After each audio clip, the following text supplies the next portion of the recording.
Hello, welcome to Chapter 7, Section 1. This chapter is called Defocus.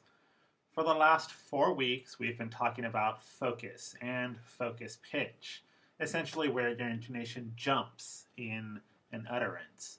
For the next 3 weeks, basically, we're talking about something else.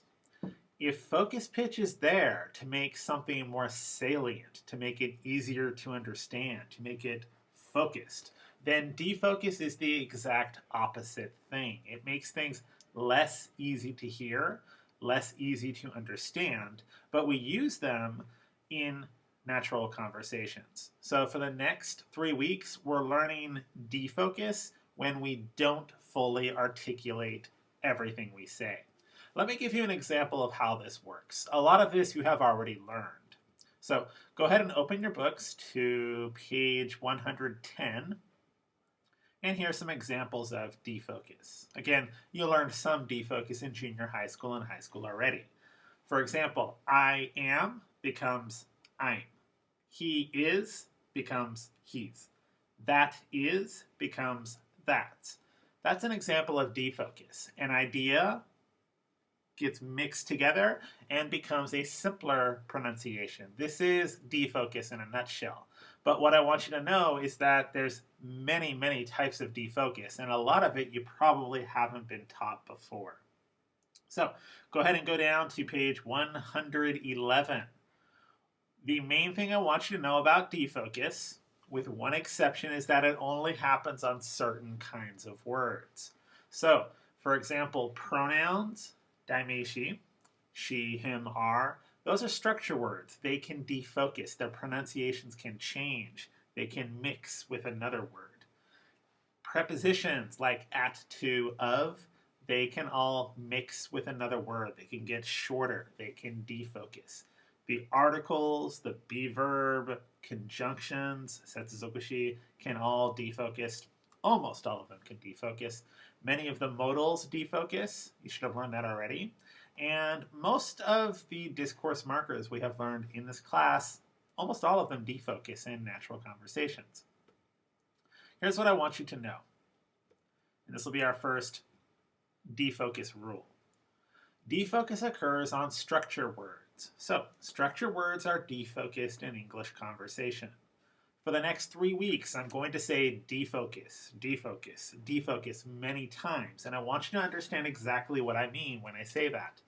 When I say defocus, this means the word has either no vowel, the vowel has turned into a schwa, or there's no word stress. When I say defocus, this is what I'm talking about. Go ahead and go to the next page, 112, and let's go through these sentences. Now here's what's going to happen. I'm going to pronounce each sentence 3 times. The first time I say a sentence will be formal English. There will be no defocus at all. But the second time and the third time, I will say the same sentence in defocused English, and my pronunciation will change. Some of the words will sound a little different to you. Maybe they'll sound very different to you. So I'm going to say this sentence 3 times. The second and third times will be defocused. The pronunciations will change. And there are 3 places in this sentence that my pronunciation is going to change a lot between the formal and the defocused version.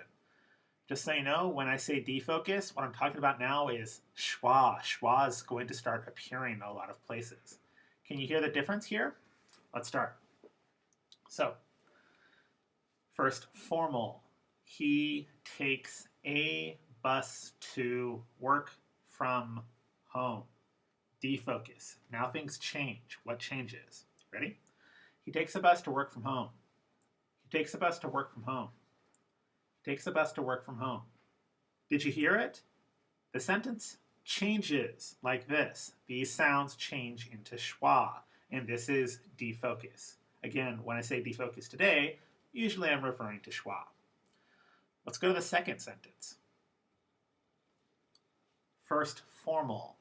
I bought a number of pencils at the store. Informal. I bought a number of pencils at the store.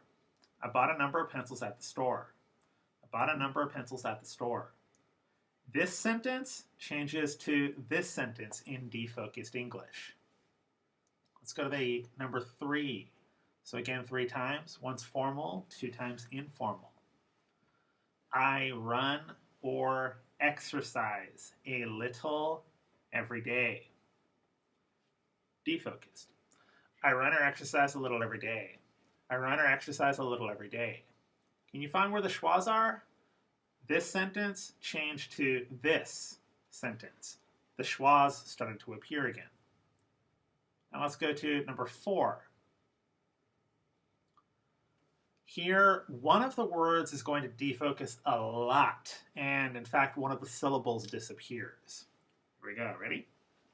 First, formal. I need an official letter because I'm transferring.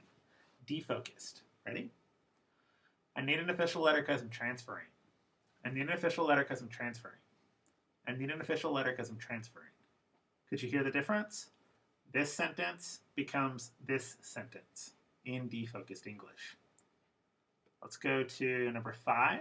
So again, 3 times. First formal, then defocused. Can I have some cream and sugar? Can I have some cream and sugar? Can I have some cream and sugar? Can I have some cream and sugar? So this sentence becomes this. And you'll notice there are a lot of defocuses in it. Let's go to number 6. So, formal first. I had a sandwich and coffee for lunch yesterday. Defocused. I had a sandwich and coffee for lunch yesterday. I had a sandwich and coffee for lunch yesterday. I had a sandwich and coffee for lunch yesterday. So this sentence becomes this sentence. And the last one. First formal. Do we need to go? Informal. Do we need to go? Do we need to go? Do we need to go? So these words change to these words in this sentence. And this brings us to our second defocus rule. Preposition, article, modal, conjunction, defocus rule. Some prepositions, articles, modals, operators, and conjunctions schwa in defocused informal English. They also link to the word in front of it. Basically, link means said together. Together.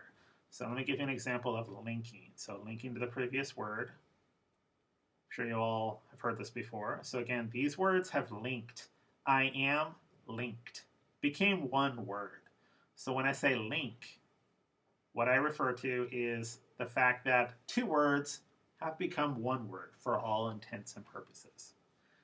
Now everyone go to this empty white box over here and I want you to write all of the defocused words we have learned so far. So go ahead and write these words in the column over here.